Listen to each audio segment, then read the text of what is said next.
Happy Monday. Got here late. I've been doing Monday things today. I'm going to do his pants, upper part of his pants first. Only because I need to get the wrinkles in those legs, the pants legs and stuff like that, especially back in here. But you know, most of this is going to be covered by coat, and I don't know how much I'm going to put in there. I guess the best thing to do is just do the front where this area here may be exposed because the waistcoat, the vest, that I was trying to think of the name of last week, it's called a waistcoat. Anyway, I'm going to have it'll open because of the movement of his legs, and so you'll see detail in here, but you're not going to see any detail around here because that's all going to be covered with a coat. That's going to go down to about right there.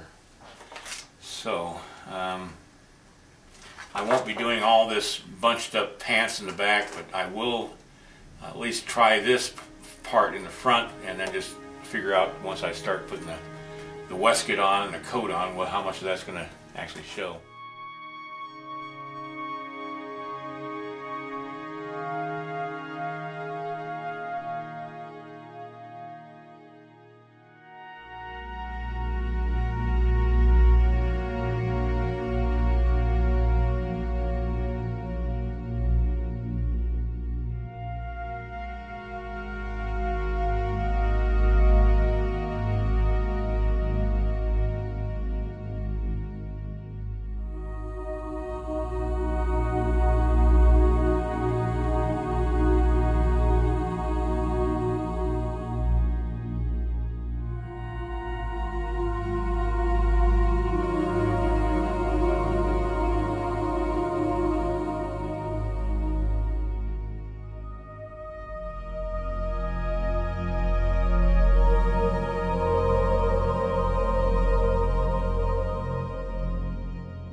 get Leggings started.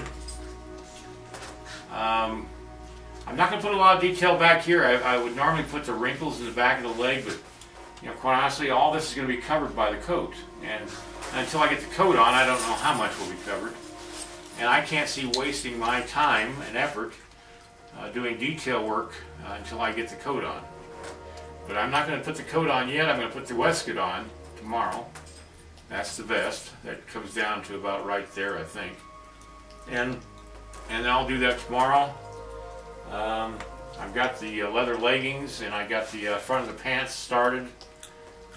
I'll refine that as time goes by, because I still don't know how much of this is going to even be shown, and I don't want to waste my time with a lot of detail on things that aren't going to be actually seen. But I want to at least have it there so that when I do put the waistcoat on, and I'm going to do it with cloth dipped in melted clay, only because it saves time and clay to do it that way. So anyway, that's going to be it on today, and I've got a buddy in here who's laughing in the background. His name is Steve Gough. He's the author of a great book that you need to go buy. I'm telling you, this book is amazing. It's about the story of John Colter and an event that took place just 40 miles, 50 miles north of here, where he was... Steve? Yes. Come here. Stand right here and look, sit where I'm sitting and talk to him. Thanks, Dave, for the opportunity to talk to all your viewers. John Colter was a member of the Lewis and Clark expedition that stayed behind and returned to the Yellowstone country in the area 1806. And he did that to trap beaver. About a year after he left the expedition, he joined up with another expedition that was coming up here to actually start a trading fort, and that was led by a man named Manuel Lisa. And Manuel Lisa sent John Colter out into the wilderness to try to bring in friendly Indian tribes to trade. And one of the tribes that he brought in were a tribe of Indians called the Salish. Some people refer to them as the Flatheads. Well, anyway, when he was leading them towards Manuel's fort, they got in a huge Indian battle, probably involving over 2,000 warriors. Colter was wounded, and a lot of Indians were killed, and in the nick of time, the Salish were rescued by another tribe called the Crow. Well, some odd months later, Colter decided to return to where this battle was held. And he came with another member of the Lewis and Clark expedition, a guy by the name of John Potts. And they came to this valley, it's called the Valley of the Three Forks, to trap beaver. And while they were trapping beaver, they were discovered by the Blackfeet, who captured them, killed Potts, butchered his remains, beat Colter with the remains of his friend, and then stripped him naked and allowed him to run while all the Indians in the world chased him. Well, he made a dash for a river about 5 miles away, the Madison River. En route, was caught by the lead warrior. They had a struggle, and Colter killed him. He made it to the river, found an abandoned beaver house, hid inside the beaver house until later that night, after he was sure all the Indians, the Blackfeet, had finally given up. And then he went overland completely naked with winter coming on, all the way to Manuel's fort, approximately 250 miles away. He made it. He made it in horrible condition, but he made it nevertheless. And he was such a man that he decided that he was going to come back in the dead of winter by himself to try to get back the beaver skins and the traps he had left. But en route, he was again attacked by the Indians, and again he escaped. Made it back to Manuel's fort, and subsequently was asked to lead an expedition back into Three Forks the following year, which he did. And that incident became another ill-fated incident in which many of the trappers were killed and butchered and tortured, etc.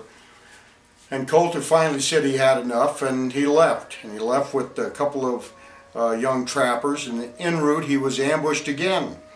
This time he got his revenge, and he finally was able to leave, and that's the end of the story.